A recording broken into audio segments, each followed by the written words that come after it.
morning. I'm here today to install a Rio Grande. The first process is to carry out a site survey. Once that's all been agreed by the customer, we then arrange for the crane and delivery. In the meantime, you need to do preparation. For example, this Rio Grande is halfway in the ground. Therefore, you need to make a concrete base, a retaining wall in preparation for the spar. This is the pit for the Rio Grande. The time for this is about a week's work. You have to excavate the ground, which is 1.5 days. 150mm gap around the perimeter of the spar for ventilation.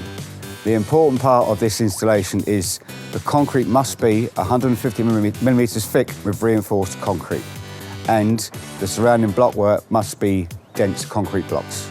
This prevents any moisture getting into the hole and also retains the ground.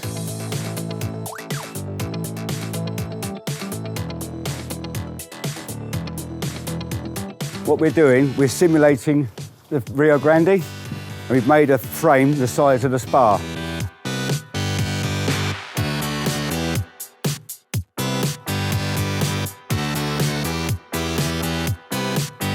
The Rio Grande has now arrived on the crane.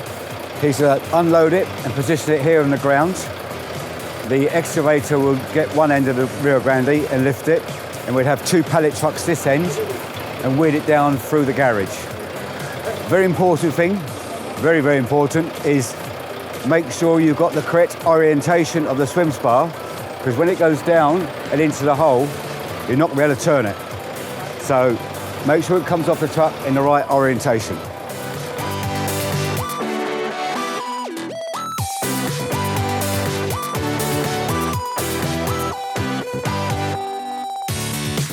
Another important feature here is this is your opportunity to take the swim spar off from the pallet.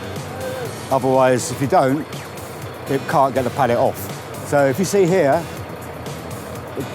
we put the straps between the pallet and the spar. So when we lift the spar off, the pallet stays behind.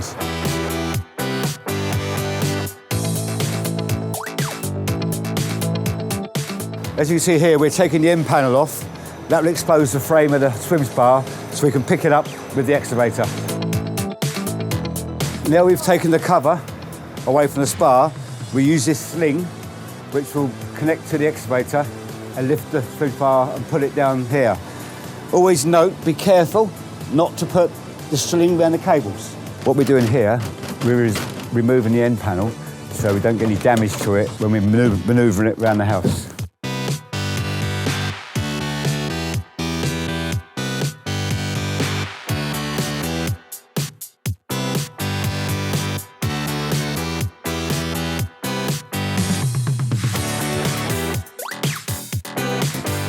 We've got the Rio Grande ready to go into the pit.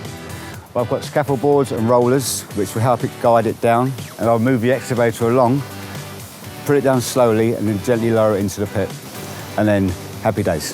When you're installing this Rio Grande, 2 things to be careful of. One is your fingers when you're moving the rollers, because you don't want to hurt yourself, and 2, look after the customer's property.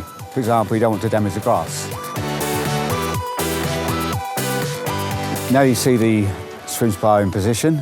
The next job is to clean it, put the hose pipe in it, start filling with water, and the electrician will turn up later today and connect all the electricity for us. And now it's time to fill it with water. To do that, remove the skimmer cover and the skimmer and put a hose pipe in the skimmer. The reason we do this is it stops air in the pipe, so it purges all the air out of the pipes when the water's filling it up.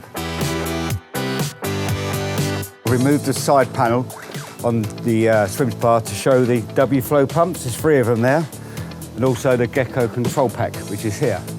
This is the reason you need to have an access pit so you can access these pumps or electrics for maintenance and servicing. This is a submersible pump which will pump out any water that goes in the pit, either from rain or leakage from the swim spar. This is a pump, and this is the external power supply for it. This pump has a float switch, so when the water gets 10 millimetres up here, it will pump water through this pipe up into a drain. 2 power supplies for the Rio Grande, 2 40-amp cables, one for the swim spar and the other one for the hot tub.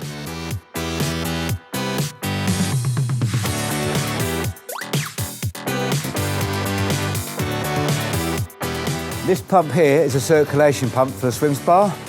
Because it's above the bottom of the spa, very often it has an airlock, so you have to release one of these pipes to release the air before it starts working. So basically you're priming the pump. It's a good idea to do that before you put the cover back on. Otherwise, when you turn it on, it won't do anything. This swim spa, the hot tub ends, has got the in-clear system in it, which is a self-cleaning bromine.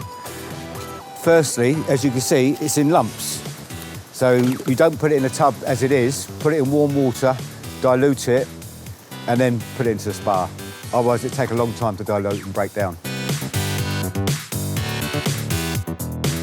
To summarise it now, swim spa's arrived, we put it in position, the electrician connected it all up, we've tested all the pumps and the lights, and everything's good.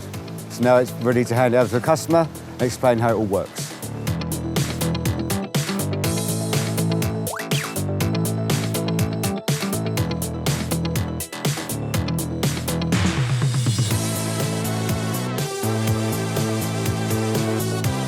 Step 1, carry out a site survey. Step 2, arrange the transport and the crane. Step 3, prepare the base and the electricity supply.